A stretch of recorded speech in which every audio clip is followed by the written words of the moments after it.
लोग अलर्ट हो जाइए, तैयार हो जाइए, मेंटली, फिजिकली, हार्टली। तो दिल दिमाग से आप लोग जुड़ जाइए मेरे साथ, क्योंकि हम लोग अब पढ़ने वाले हैं छत्तीसगढ़ का प्राचीन इतिहास। प्राचीन इतिहास में हम लोग क्या पढ़े थे? राजवंश। ध्यान से देखिएगा।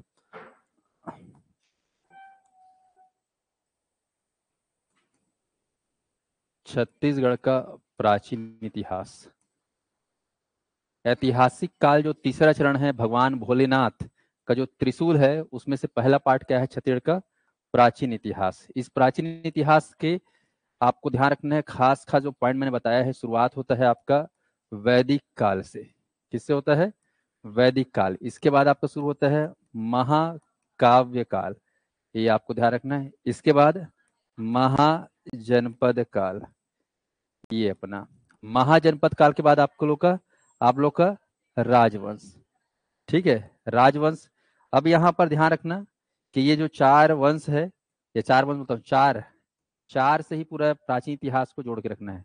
चारों के दो दो पैर हैं। आप लोग कितने पैर हैं? दो है ना, कि तीन वाले हो?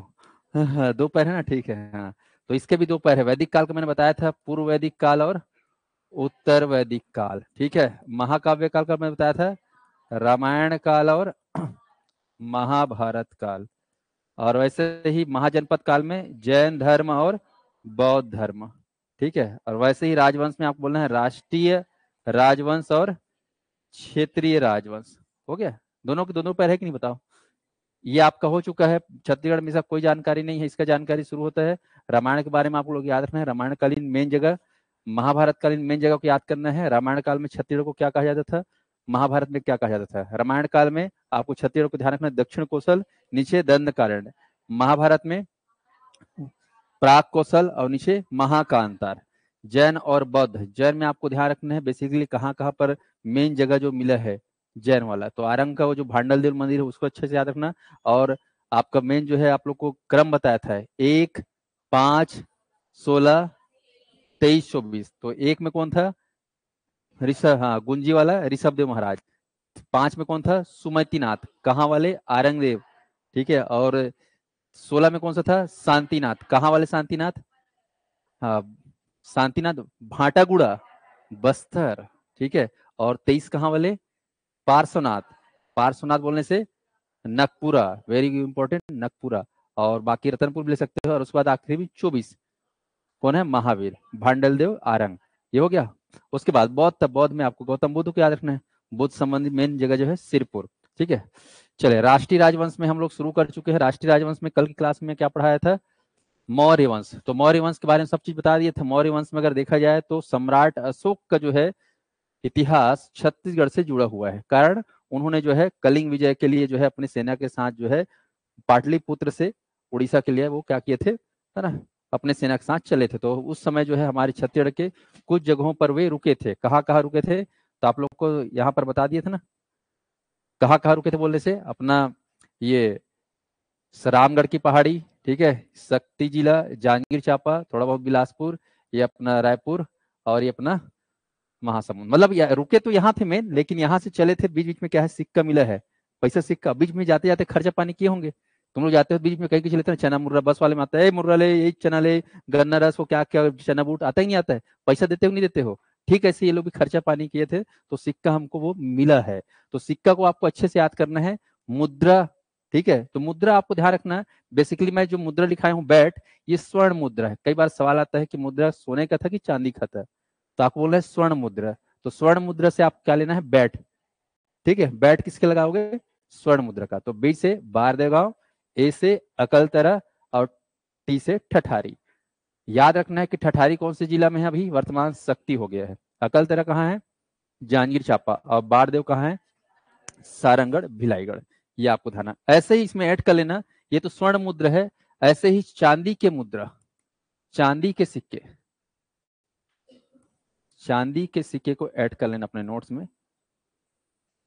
मतलब सिल्वर क्वाइन, क्वाइन, पहले क्वाइन चलता था, आजकल भी क्वाइन चल रहा है, लेकिन आजकल डिजिटल क्वाइन चल रहा है, क्रिप्टो करेंसी, बिट क्वाइन, ये क्वाइन चल रहा है कि नहीं चल रहा है? पहले तो अब डिजिटल हो गया है। तो यहाँ पर सिल्वर के क्वाइन आपको याद रखना है। 3 जगह बेसिकली याद रखना है, सारंगढ़, अकलतरा और आपका तारापुर। ठीक, ये 3 जगह को आपको याद रखना है, वेरी वेरी इंपॉर्टेंट। इसको ट्रिक से याद कर लेना। सिल्वर का, ठीक है, आप लोग सेट याद कर लेना, सिल्वर का set. S for Sarangarh, Sarangarh कौन सी जिला में वर्तमान, सारंगढ़ बिलायकर। ए से अकलतरा कौन सी जिला में है, जांजगीर चांपा। और तारापुर कौन सी जिला में बोलने से, रायपुर। ये आपको, तो सिल्वर का सेट महिलाओं को खूब पसंद है। एक तो गोल्डन सेट पसंद है, उसके बाद सिल्वर सेट। तो गोल्डन बैट याद है ना, गोल्डन बैट ये वाला जी, ये गोल्डन का बैट, BAT, बी फॉर बारदेवा, ए फॉर अगलतरा, टी से ठठारी। तो स्वर्ण मुद्रा, गोल्डन बैट या गोल्डन क्वाइन, ये सिल्वर सेट, ये ध्यान रखना, ये ट्रिक को याद रखना। मौर्य वंश मतलब सिल्वर सेट, गोल्डन बैट, याद कर लोगे, बस इतना याद कर लेना। बाकी तो आप लोग, मैं बताया था एक मूर्ति मिला है कोटाडोल में, अशोक कालीन, और अशोक का लाठ, अशोक का लाठ, लाठ बोले तो सिंहासन, तो सिंहासन कपाट के भीतर था, कपाट के भीतर मतलब कपाट पूरम। ठीक है, तो सर के यहाँ कपाट लगा था, सर मतलब सरगुजा।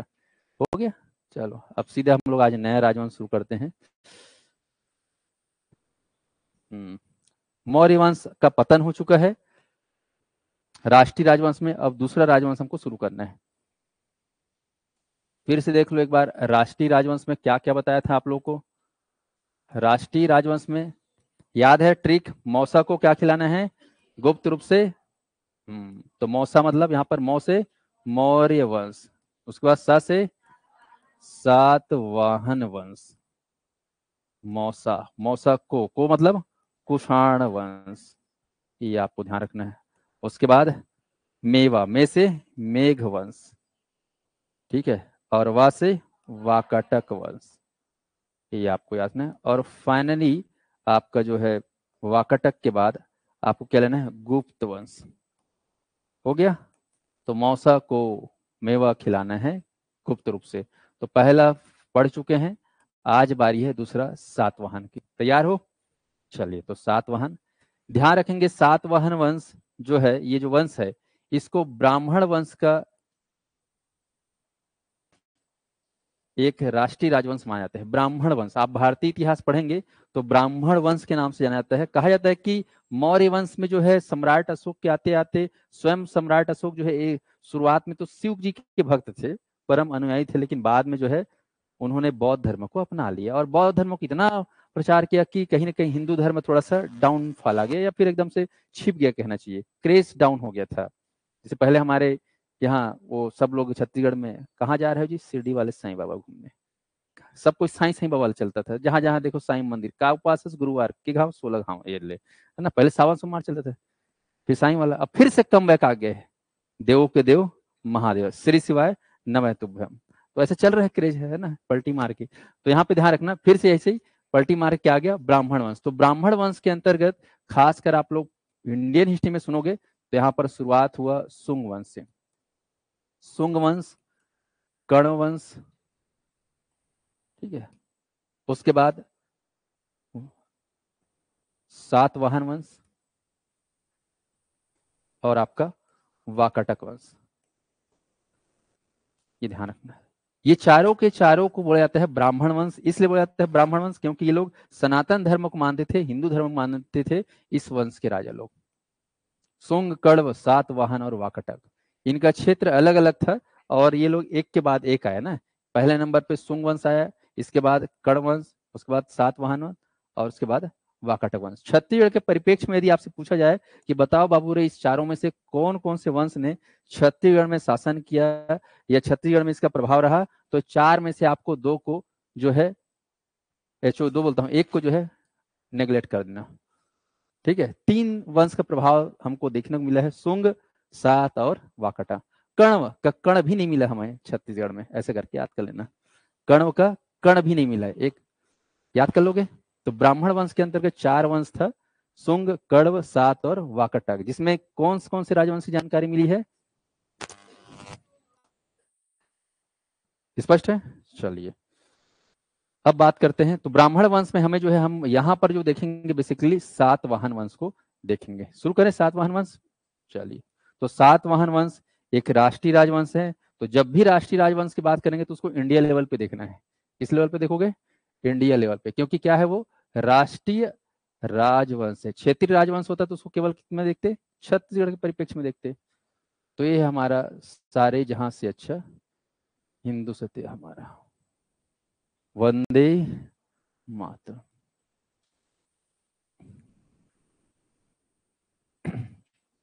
अब देखो, मौर्य वंश का जो क्षेत्र था बेसिकली ये वाला क्षेत्र था, ये वाला क्षेत्र पाटली मगध, है कि नहीं? लेकिन सातवाहन का जो क्षेत्र था वो था आपका बेसिकली महाराष्ट्र, ये वाला क्षेत्र। ये कौन सा है? महाराष्ट्र। और छत्तीसगढ़ कहां पर है? ये अपना, ये क्या है अपना? छत्तीसगढ़। ठीक है, छत्तीसगढ़। तो आपको ध्यान रखना है कि सातवाहन वंश जो है उत्तर भारत से धीरे से मध्य भारत, और मध्य भारत कहना चाहिए मध्य भारत का ही थोड़ा सा, है ना, इधर से कह सकते हो दक्षिण पश्चिम वाला क्षेत्र महाराष्ट्र। तो महाराष्ट्र में एक जगह है नासिक। नासिक सुने हो? जहां पर त्र्यंबकम की पहाड़ी है, गोदावरी नदी का उद्गम होता है त्र्यंबक पहाड़ी से, जो है नदी का बहुत बड़ा गोदावरी, दक्षिण की गंगा, और वहीं पर पहाड़ के नीचे में आपका 12 ज्योतिर्लिंग में से एक है ना? कौन सा? त्र्यंबकेश्वर महादेव, ओम त्र्यंबकम यजामहे वाला। तो यहाँ पे ध्यान रखना नासिक। तो नासिक जिले में आप लोग को एक देखेंगे जगह प्रतिष्ठान करके जगह है, प्रतिष्ठान, जिसको वहां के लोग बोलते हैं पैठन। क्या बोलते हैं? पैठन। जिसे हमारे छत्तीसगढ़ के लोग दुर्ग को दुर्ग, रायपुर को रायपुर बोलते ही नहीं बोलते हैं सरल भाषा में? तो ऐसे ही प्रतिष्ठान को क्या बोलते हैं? पैठन। तो पैठन में जो है ये राजधानी बना सातवाहन शासकों की। तो ध्यान रखेंगे सातवाहन वंश ब्राह्मण वंश के अंतर्गत है, राष्ट्रीय राजवंश है। इनका जो राजधानी, शासन क्षेत्र, ध्यान रखना, प्रतिष्ठान, शॉर्टकट में लिखना पैठन, महाराष्ट्र। शासन क्षेत्र महाराष्ट्र, छत्तीसगढ़, एमपी। प्रभाव एक राज्य से ज्यादा राज्य में है ना? अच्छा, संस्थापक भी लिख लो भाई, है ना? संस्थापक सिमुख। सातवाहन वंश का जो संस्थापक कौन है? सिमुख। ठीक है। अब यहां पर आपको ध्यान रखना है, सिसुक मत बोलना, सिमुख।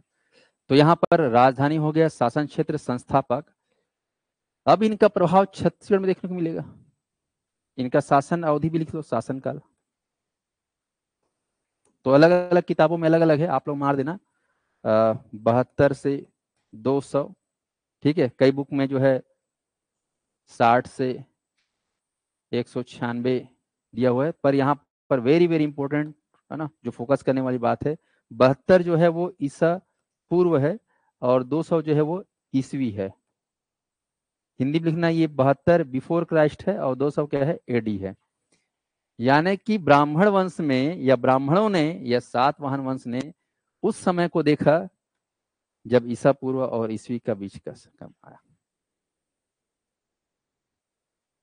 इसको सेट कर लो दिमाग में, राजधानी, शासन क्षेत्र, संस्थापक और शासनकाल।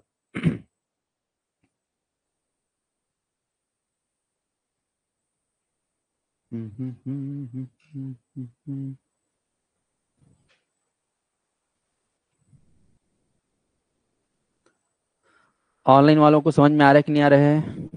एक बार बता देंगे।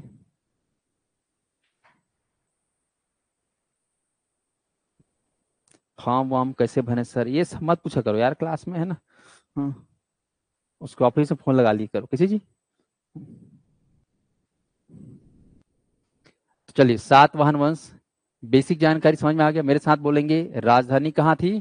प्रतिष्ठान पैठन। कौन से राज्य में वर्तमान में देखा जाए तो? महाराष्ट्र। शासन क्षेत्र कहाँ कहाँ था? महाराष्ट्र, छत्तीसगढ़, एमपी। संस्थापक कौन है? सिमुख। शासन काल जो है इस वंश का कब से कब तक रहा? 72 से 200। 72 क्या है? ईसा पूर्व, और 200 क्या है, ईस्वी। ये आपको ध्यान रखना है। बेसिकली आप लोग देखेंगे ना, तो टोटल ब्राह्मण वंश का जो शासन काल रहा है, इतिहासकार लोग कहना है कि 60 से 240 ईस्वी, और ये भी से ऐसा मानते हैं। खैर उसमें डिटेल जाने की जरूरत नहीं। चलिए अब हम सीधे चलते हैं सातवाहन को लेकर। अब सातवाहन के वंश जो है, जानते हो राजवंश अपना साम्राज्य का विस्तार करना चाहेगी, तो ये विस्तार करते करते छत्तीसगढ़ को भी अपने, है ना, अधीन में रख लिया। और छत्तीसगढ़ भी किसके अधीन हो गया, सातवाहन शासकों के। तो छत्तीसगढ़ में किस तरीके से हमें जानकारी मिलती है सातवाहन वंश के शासकों की, उसके बारे में बात करेंगे। तो चलिए, छत्तीसगढ़ में सातवाहन वंश का इतिहास, पॉइंट टू बी नोटेड।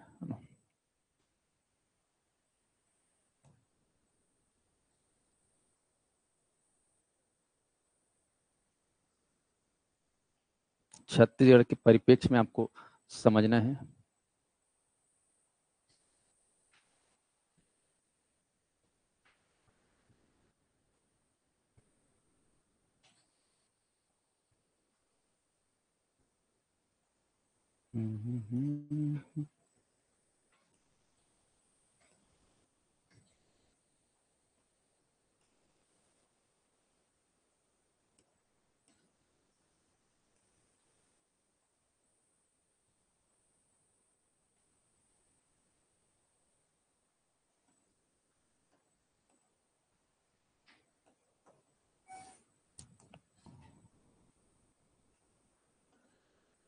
अब यहाँ पे ध्यान रखना, प्रमुख स्थल और प्रमुख शासक जो हमें जानकारी मिलती है। इस वंश में तो कई सारे राजा हुए, और यहाँ के राजाओं की अच्छी बात यह है कि ये लोग जब भी अपना नाम लिखते थे ना, पहले माँ का नाम लिखवाते थे। साउथ इंडिया में देखिए अक्सर अपने नाम के पहले, है, मम्मी पापा का नाम रहता है। क्रिकेटर सुने होंगे आप, VVS लक्ष्मण सुने हो। उनका मूल नाम क्या है, लक्ष्मण, लेकिन उनका पहले फैमिली वाल मान के VVS। ठीक है, ऐसे ही। CG पुलिस का MCQ सर जी, हाँ चलेगा चलेगा। तो प्रमुख शासक जो छत्तीसगढ़ में हमको देखने को मिले, आप लोग लिखना, वरदत्त, वेदश्री और अपीलक। राजा अपीलक, वरदत्त, वेदश्री और अपीलक। ये वरदत्त और वेदश्री जो है राजकुमार थे, राजा भी थे, लेकिन पहले क्या थे, जब अपीलक जी रहे थे तो ये लोग राजकुमार थे, प्रिंस थे। ठीक है, ये आपको ध्यान रखना। प्रमुख शासक सातवाहन याद करना है।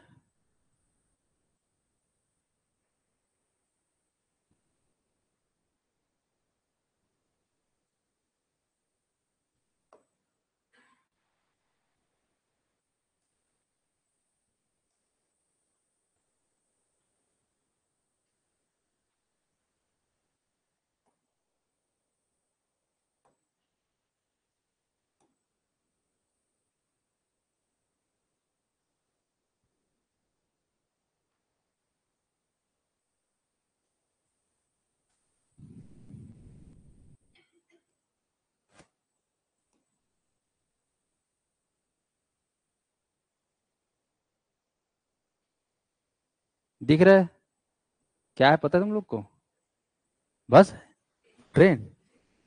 ओहो, ये देखो, ये है रे चक्का, है ना, देख लो। ट्रक मत बोल देना, ठीक है। हाँ, इस पे सात वाहन, क्या है ये, सात वाहन। कितना चक्का है, 1 2 3 4 5 6 7, दिख रहा है, सात वाहन। चलो, ये ड्राइवर वाला खोलिए ना, हाँ। चलो, अब इस इतना बड़ा गाड़ी में, VIP गाड़ी है ना ये, हाँ, लोकल गाड़ी भी नहीं है। ब्रांड कौन सा पता है इसका, है BMW। राजा आदमी ना, हाँ। छोटा हाथी में थोड़ी जाएंगे, है ना, बेइज्जती कराने के लिए। किस में जाएंगे, BMW ब्रांड है, ठीक है। चक्का भी इसमें सोना लगा है, ऐसा महंगा वाला। हाँ, चलो अब इसमें कौन कौन बैठेंगे तो ध्यान रखना। ड्राइवर सीट में ये राजा अपीलक, पकड़ा दो, ठीक है। राजा पिलक। पीछे में कौन बैठे, दोनों लड़का, है ना, ये अपना, ठीक है, फुल जगह है। हाँ। तो यहां पर याद रखना ये कौन है, राजा अपीलक, ये कौन है, वेद श्री, और ये कौन है, वर दत्त श्री, ठीक है। चलो एज्यूम करो, 7 वाहन, नामी है वाहन, 7 वाहन, कौन कौन बैठे हैं देख लो। अपीलक, वरदत्त श्री और अभी लोग प्रतिष्ठान पैठन से कहाँ आएंगे, छत्तीसगढ़ आएंगे, आएंगे कि नहीं आएंगे, चलो आएंगे। तो आएंगे तो कहाँ कहाँ आएंगे, तो उसके कुछ प्रमाण मिले हैं, उसको हमको देखना है। अब ये लोग भी आएंगे तो खाली हाथ आएंगे क्या, जेब में क्या लग कर रखें, पैसा कौड़ी, तो इनका हमें क्या मिलेगा, मुद्रा। क्या मिलेगा हमें, मुद्रा। ये आपको ध्यान रखना। और खास ये लोग इतना बड़ी गाड़ी में आए तो एक बकायदा खंभा भी लेके आए। क्या लेके आए, खंभा। ये वाला खंभा नहीं ना, लकड़ी का खंभा, है ना। तो इंजॉय जो है अलग तरीके, ये क्या है, खंभा, ठीक है। तो मुद्रा और खंभा, खंभा बोलेंगे स्तंभ, क्या बोलेंगे, स्तंभ। तो मुद्रा और स्तंभ तुमको पकड़ना है, याद करोगे। तो सबसे पहले मुद्रा आपको देखना है, इनका मुद्रा कहाँ मिला है, तो वेरी वेरी इंपॉर्टेंट। और उसके बाद खंभा। तो सबसे पहले मैं खंभा को मैं गड़ा देता हूं ताकि दिमाग में जल्दी से हो। तो ध्यान रखना, ये जो जांजगीर चांपा में एक जिला है शक्ति, शक्ति में तहसील है बाल नहीं ढबरा करके, ढबरा तहसील। जो जांजगीर चांपा वाले होंगे वो अच्छे जानते होंगे, ढबरा तहसील, जिला शक्ति। यहीं पर एक गांव है किरारी ग्राम, कौन सा ग्राम है, किरारी ग्राम। यहीं पर हीराबंद तालाब है, यहीं पर हमें मिला स्पेशल खंभा, और ये खंभा का नाम है काष्ठ स्तंभ। ये लकड़ी का बना हुआ है, नाम है काष्ठ स्तंभ। और ये चूंकि किरारी गांव में मिला है इसलिए इसको बोला जाता है किरारी का काष्ठ स्तंभ। आप सभी को अब बोलने सीखना है, किरारी का काष्ठ स्तंभ, के किरारी काष्ठ स्तंभ, किरारी का काष्ठ स्तंभ। किरारी गांव का नाम है, ठीक है जी। कौन से जिला में है किरारी गांव, शक्ति। खोज हुआ 1921 में, है ना, मरेगा कार्यक्रम चल रहा था, ठीक है, गर्मी के दिन था, तालाब खुदाई हो रहा था, खोदत खोदत मिल गया का खंभा, स्तंभ, साल और बीजा लकड़ी का बना खंभा। तो उस जमाने का जो है खंभा इसमें मिला था, किरारी का काष्ठ स्तंभ, जो कि सबसे खास साक्ष्य माना जाता है सातवाहन वंश का। ये आप देखोगे तो ये जो किरारी का काष्ठ स्तंभ है, जो कि सातवाहन वंश का प्रमुख साक्ष्य है, जो कि आज वर्तमान में रखा गया है। गुरु, गुरु नहीं लगाना है ना, महंत लगाना है ना, घासीदास संग्रहालय, ये ध्यान रखेंगे। और सभी लोग सुने हुए घासीदास संग्रहालय महंत कहाँ है बोलने से, रायपुर शहर, रायपुर के बिल्कुल बीचों बीच घड़ी चौक गढ़ कलेवा के पिछोत में क्या है आपका, महंत घासीदास। गुरु घासीदास बोलना ही नहीं है, क्या बोलना है, महंत घासीदास। राजनांदगांव रियासत के राजा थे, छत्तीसगढ़ में 1875 में अंग्रेजों के जमाने में स्थापित किया गया। महंत घासीदास संग्रहालय राज्य का पहला संग्रहालय है, आपको ध्यान रखना है। प्रश्न पूछेगा राज्य का पहला संग्रहालय कौन सा बोलने से, महंत घासीदास। 1856 में राजा जमाने में इसको स्थापित किया गया था, और यहीं पर आज उस किरारी काष्ठ स्तंभ को लाकर रखा गया है। इसको आपको ध्यान रखना, इसमें जो है कुछ जानकारियां इसमें लिखी गई है। क्या जानकारी लिखी गई है, तो आप लोग याद रखना, इसमें जो है सातवाहन वंश के अधिकारी और कर्मचारियों के बारे में वर्णन है। कर्मचारियों और अधिकारी के, राजा के बारे में जानकारी नहीं है, कर्मचारियों और अधिकारियों के बारे में। कौन कौन से अधिकारी हुआ करते थे उस जमाने में, कौन कौन से कर्मचारी होते थे, उनको क्या बोला जाता था। जैसे आप मंत्रालय में चले जाओ, सचिवालय में, वो दुनिया भर के लिखा रहता है, संचालक, उप संचालक, है ना, सचिव, उप सचिव, प्रवर सचिव, अवर सचिव, कनिष्ठ सचिव, संयुक्त सचिव, दुनिया भर लिखा रहता है, नहीं लिखा रहता है पद नाम। तो ऐसे ही जो है यहाँ पर ये जो किरारी कास्ट स्तंभ है जो तरिया में मिला 1921 में खुदाई के समय, जो कि सातवाहन वंश के अधिकारियों और कर्मचारियों के बारे में जानकारी देता है। और ये एग्जाम में सबसे ज्यादा पूछा गया है सातवाहन को लेकर। तो किरारी का कास्ट स्तंभ सातवाहन वंश से संबंधित है। ध्यान रखना, वर्तमान में महंत घासीदास में क्या है, संरक्षित रखा गया। याद रहेगा, किरारी का काष्ठ स्तंभ कौन से वंश से संबंधित है? सातवाहन।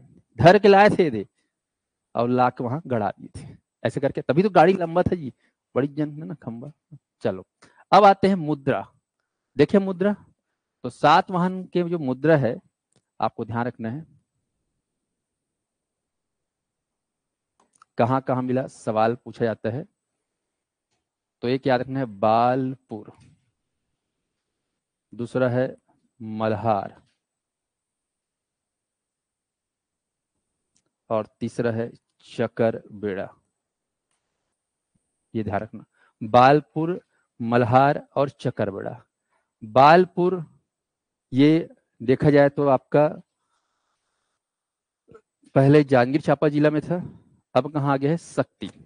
ठीक है, पहले जांजगीर चांपा, किताबों में आपको जांजगीर चांपा मिलेगा, लेकिन अब क्या है, शक्ति में। मल्हार आपके बिलासपुर में है, सुनोगे मल्हार। ठीक है, चकरबेड़ा, चकरबेड़ा आपको लेना है, ये भी बिलासपुर।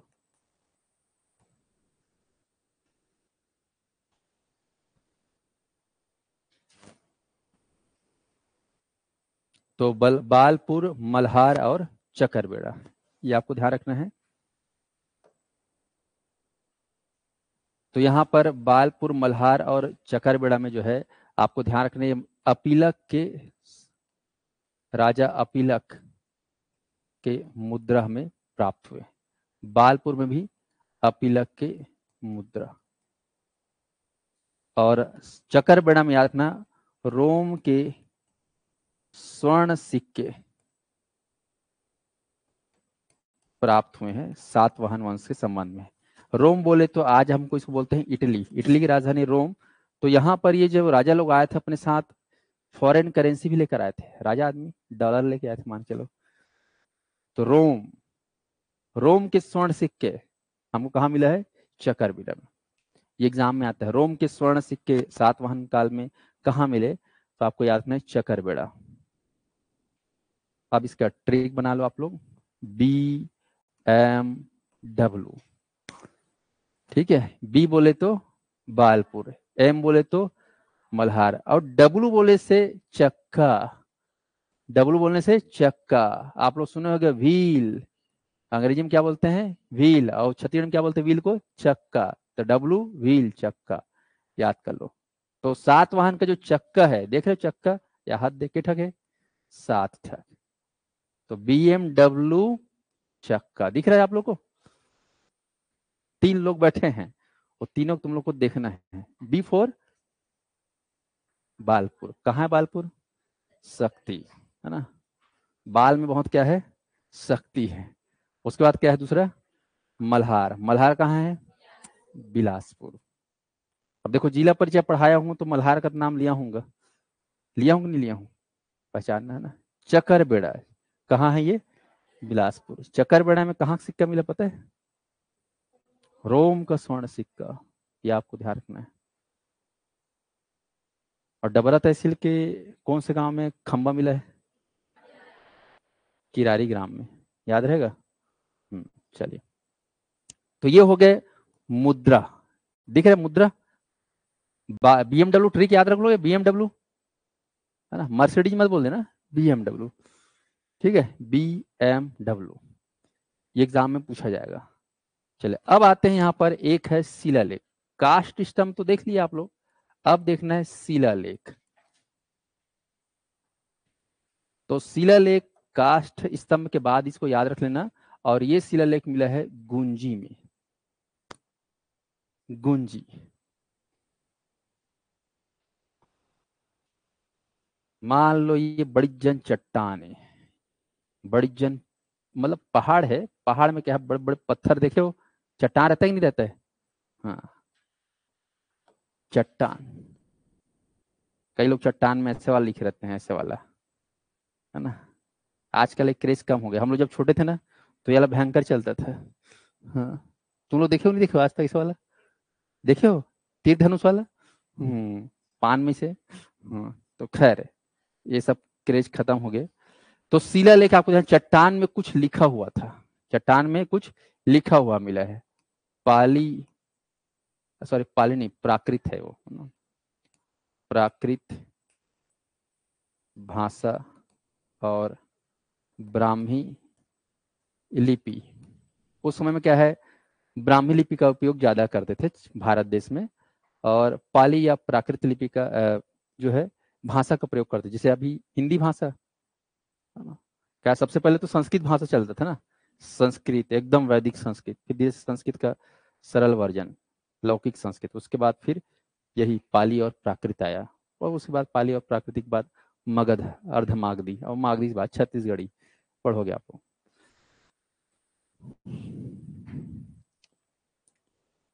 तो प्राकृत भाषा और ब्राह्मी लिपि में जो है इस शिलालेख में कुछ लिखा हुआ है। शिलालेख में लिखा गया है कि जो राजकुमार है वरदत्त श्री, राजकुमार कौन है, वरदत्त श्री, इनकी आयु बढ़े, इनकी आयु में वृद्धि हो, है ना, आयु में वृद्धि हो करके उन्होंने दान किया यहां आकर गुंजी के आसपास क्षेत्रों में, तो दान किया लगभग 1000 गायों का। चलो भाई, गाय रखो, तुम दूध पियो, स्वस्थ रहो, मस्त रहो, ठीक है। तो क्या किए, 1000 गाय का दान किए। उस जमाने में गाय लक्ष्मी या धन का क्या माना था, प्रतीक माना जाता था। अब आज से कह सकते हो 2000 साल पहले की बात है। आप अपने ही गांव समाज में देखिए, आज से 50 साल पहले, 50 साल तो ज्यादा बोल दिया मैं, 30 साल पहले, खैर आप लोग को उम्र 30 भी नहीं होगा, हाँ 20 साल पहले गायों का क्रेज था कि नहीं था? अभी भी है, ऐसा है कि नहीं है, है कि नहीं है? लेकिन पहले तो गाय ही सब कुछ होता था, क्योंकि खेती किसानी जीवन पालन मतलब गाय बहुत बड़ा होता था। तो 1000 गाय का क्या किया, दान। आजीविका का साधन होता था, पशुपालन, खेती वेती सारा चीज, मतलब तो 1000 गाय का दान किया। कौन, सातवाहन के शासक, नाम क्या है, राजकुमार वादर्शी। इनका हैप्पी बर्थडे मना रहे थे ना। हाँ, बर्थडे। तो बर्थडे में आप लोग गिफ्ट विफ्ट देते हो कि लेते हो? देते हो, अच्छा लेते हो, अरे स्वार्थी लोग, है ना। नहीं लेना चाहिए बर्थडे में गिफ्ट, देना चाहिए, है ना, दान पुण्य करना चाहिए। ये देखो आयु में वृद्धि होकर के 1000 गाय। तो सभी ध्यान रखेंगे, शिलालेख तो आपको नाम लेना है गुंजी शिलालेख या गुंजी का शिलालेख। अब से आप लोग केवल शिलालेख मत बोलना, गुंजी का शिलालेख। ऐसे कुरत कुरत के मारा तरी से ठक ठक ठक कुछ लिखना नहीं से, पूरा गूंज गए, गुंजी का शिलालेख। तो गुंजी का शिलालेख, गुंजी एक जगह है जिसको हम लोग छत्तीसगढ़ी लोग क्या बोलते हैं, दमऊ दरहा, वाटरफॉल भी छोटा सा पहाड़ी लेवल।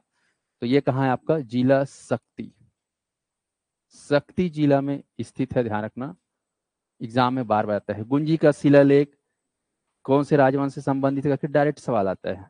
किरारी के काश स्तंभ कौन से वंश संबंधित है, सातवाहन। तो ये दो सवाल सबसे ज्यादा पूछा गया है, याद रहेगा।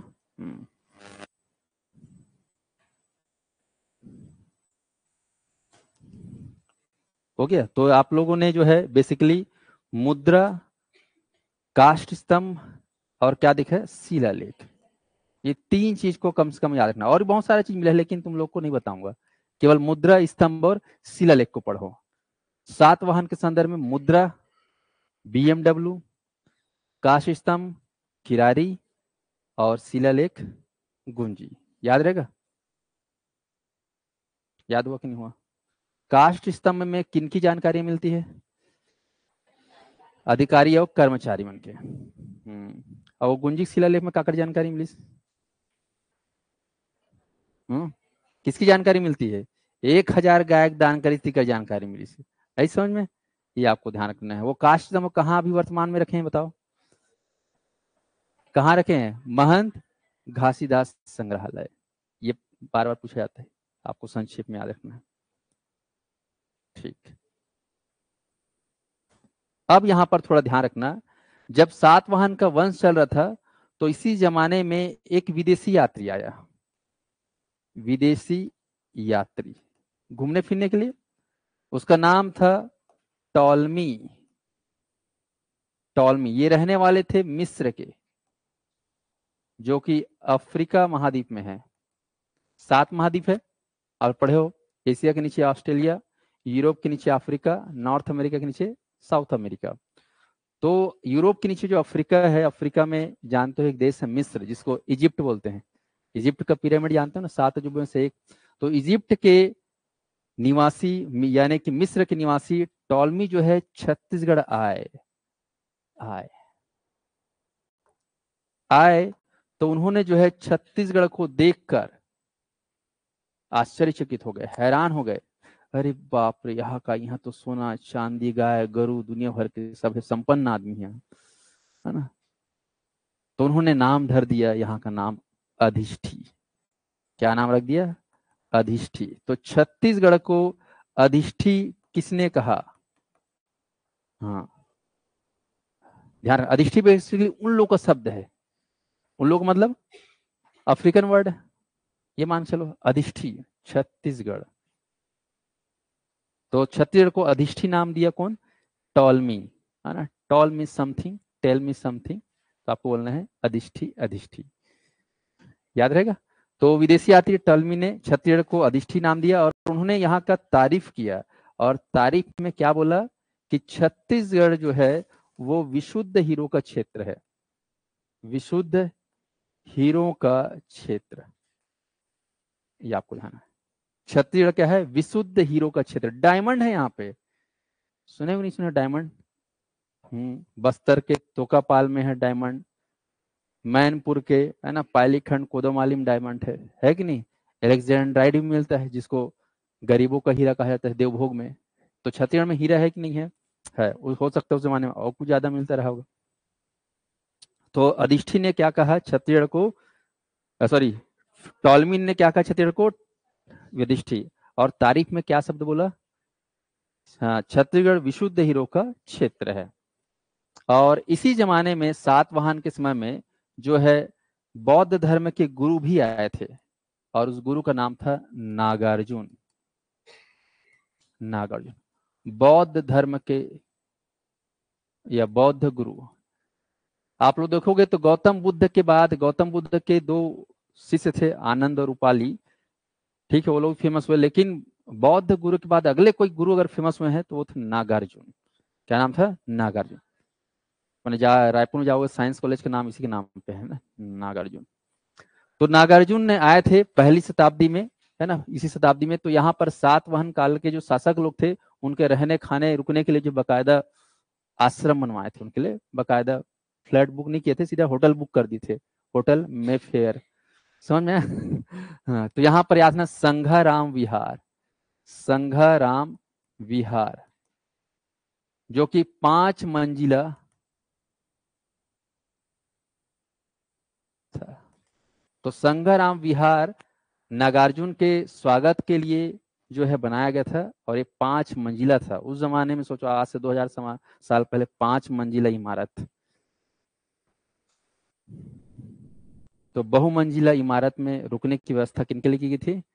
नागार्जुन के लिए। कौन से वंश के राजा लोग बनाए थे? सातवाहन वंश के लिए। तो कहीं ना कहीं बौद्ध धर्म को भी ये लोग मानते थे, सम्मान करते थे। तो इस प्रकार से आप लोग को जो है सातवाहन वन के बारे में इतनी ही जानकारी याद रखना है संक्षेप में, ठीक है जी।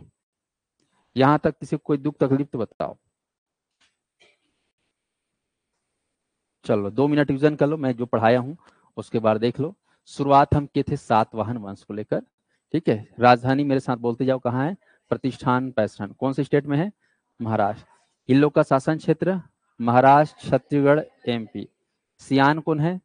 सिमुक। शासनकाल 72 से ये लोग का प्रभाव कहाँ देखने को मिलता है? छत्तीसगढ़। तो छत्तीसगढ़ में देखना है, तो छत्तीसगढ़ में प्रभाव देखने मिलता है इसके कौन कौन से राजा का?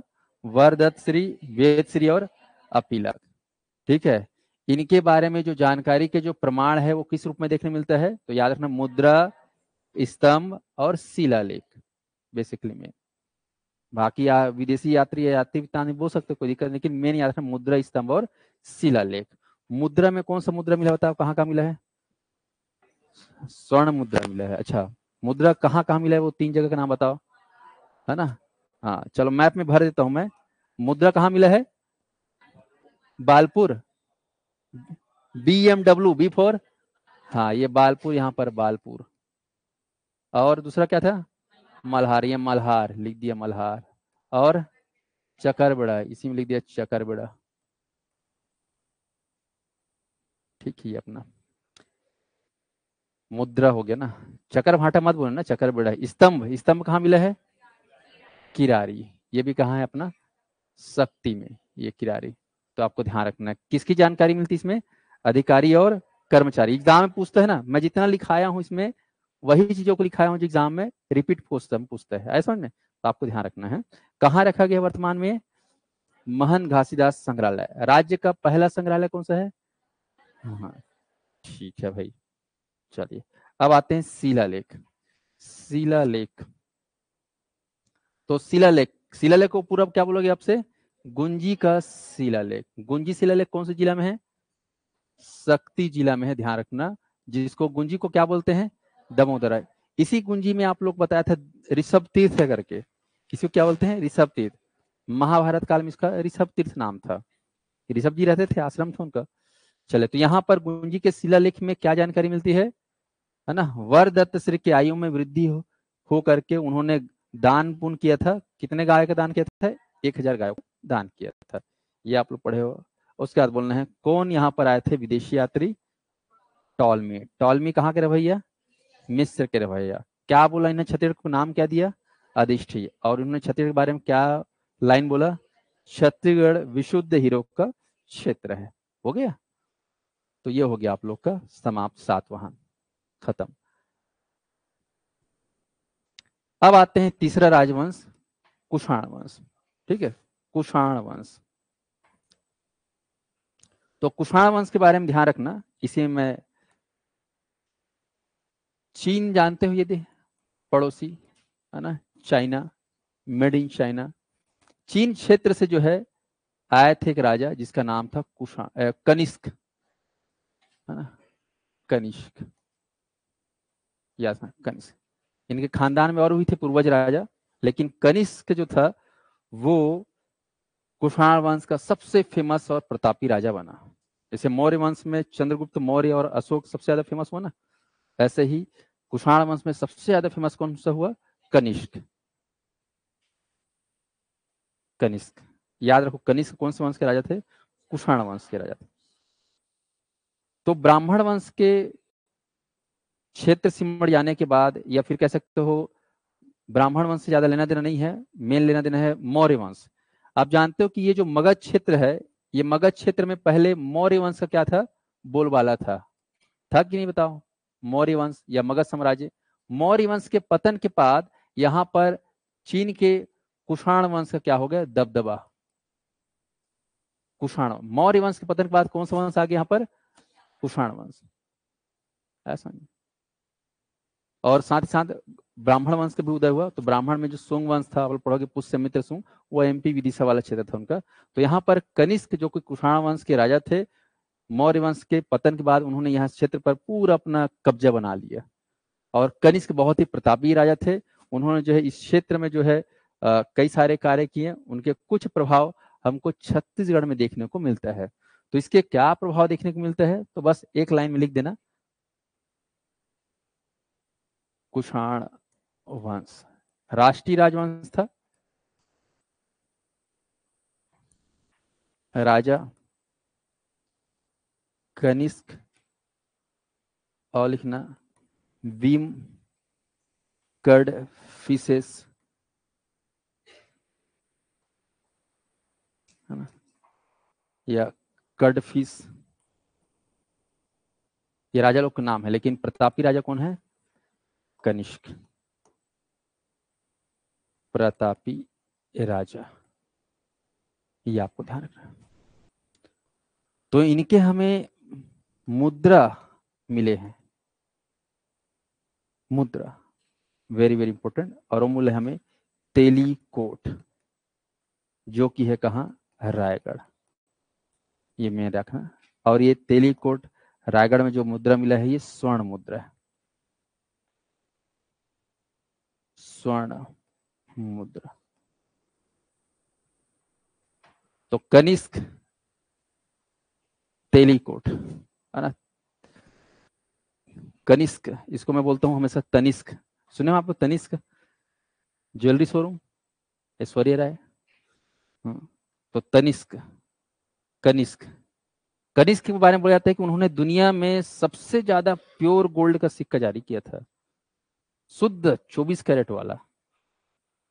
कौन जारी किया था, कनिष्क, इसीलिए बोलते हैं अपन तनिष्क। तनिष्क की दुकान में जाओ क्या मिलता है, चना मुर्रा, कपड़ा लत्ता, क्या मिलता है बताइए, वही गोल्ड डायमंड सब मिलता है कि नहीं मिलता है जी।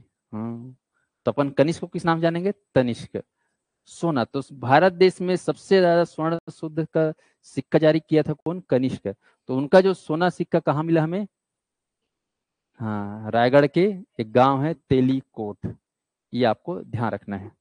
ये एग्जाम में सबसे ज्यादा पूछा जाता है, बस इतना ही याद रखना, बाकी जानकारी और भी है पर मत जानो, एग्जाम में पूछेगा तो इतना ही पूछेगा। हो गया। तो कुषाण वंश को लेकर बस एक ही लाइन में, दो लाइन में समेट देना। अब जो है अगला जो बारी आएगा कौन सा, मेघवंश, वाकाटक और गुप्त। तो कल आज दो को पढ़ा दिया, कल दो को पढ़ के खत्म करेंगे, उसके बाद गुप्त वंश को समाप्त करेंगे, ठीक है जी। चलिए तो आज क्लास को यहीं पे वाइंड अप करते हैं। ऑनलाइन वालों को समझ में आया कि नहीं आया क्लास, एक बार बता देंगे। मैं संक्षेप में करके पढ़ा रहा हूँ, लिमिटेड जानकारी दे रहा हूँ, और इसी जानकारी को ही पढ़ के जाना है, ठीक है जी। जो वनडे एग्जाम है